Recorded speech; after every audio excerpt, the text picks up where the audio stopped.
Semenyih, population 93,000, famous for an incinerator, waterfalls and not much else. And it's named after, actually I don't know because it actually doesn't appear in any dictionary. But according to locals, Semenyih is based on a word in the Negeri Sembilan dialect meaning hidden. But there was nothing hidden about the results of a by-election held there this past weekend. Because for the first time in 6 elections, or 6 by-elections, the incumbent party, i.e. the seat holders, failed to retain a seat it already won in GE14.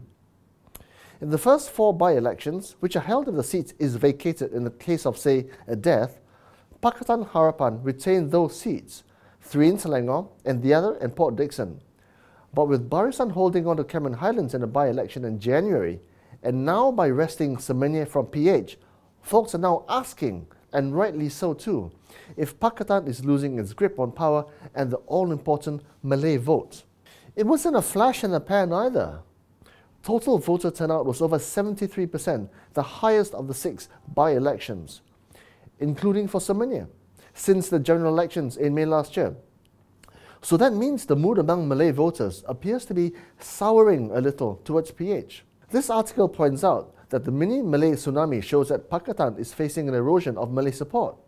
Now, political commentators like Kor Vion Zhu rightly say that it's definitely not a good sign for PH since they are seen to be losing hold of the Malay ground in Selangor, and that is traditionally Pakatan's stronghold state.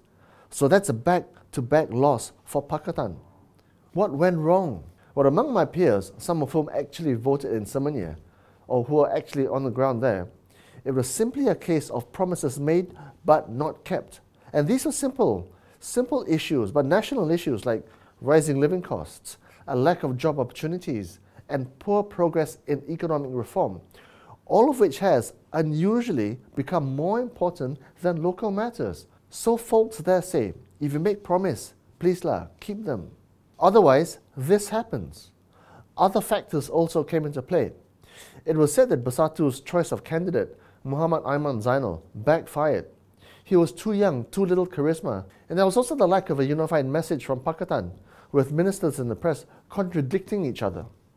As the Age's political commentator, Mohsen Abdullah, also pointed out, PAS's role as UMNO partner was also instrumental at ground level, the machinery, so to speak. So, a lot of things then, not helped by the difficulties of Pakatan having to deliver on economic promises, when a poor global economy is not helping, with the IMF saying that the world economy is at risk of another financial crash. Now BN, on the other hand, has the much easier task of playing up race and religion, which is easy because when mouths are hungry and wallets are empty, emotions run high, and emotive messages like threats to religion and race easily resonate. Kita harus berada dalam minda perang. Sama ada kepimpinan UMNO, peringkat nasional, negeri, bahagian, PDM, cawangan-cawangan, akar umbi, siap siaga. Pukul gendang perang. Kita harus ada minda perang. Kita gunakan perang cyber, perang psikologi, perang saraf. The best form of defense is to attack. So what is PH to do? Focus on easy wins, maybe, like abolishing tolls and making petrol cheaper, which it's already doing, kind of, having already begun talks with Gamuda about taking over 4 highways, and also capping RON 95 at RM2.08. And there's also the National Wage Index for benchmarking purposes, and the existence of minimum wage, which should support salaries, theoretically. As Dato Sri Idris Jala was fond of saying, in high-pressure situations, impose calm by first focusing on delivering so-called low-hanging fruits, i.e. the easy wins, before taking it step by step from there on in. But as PH is finding out, taking over highways take time, and mouths, in the meantime, need to be fed. In the meantime, Tun Mahathir is urging calm, quite rightly so, for Semenyih is a by-election, not a national referendum. But underlying the undertones of the challenges of rising costs, race and religion resonated with the death of fireman Muhammad Adib Muhammad Qasim.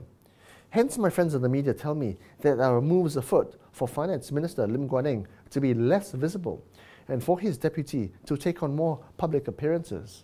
So where's the next battleground? Some say it's in Rantau, where there's yet another by-election. The incumbent over there is BN, with UMNO acting president Datuk Muhammad Hassan having won the seat uncontested. So it's a huge, gargantuan task for PH to turn the tables. PH must speed up and deliver some clear, tangible results, because otherwise the heat from a back-to-back victory for BN and UMNO might prove to be insurmountable. Just saying.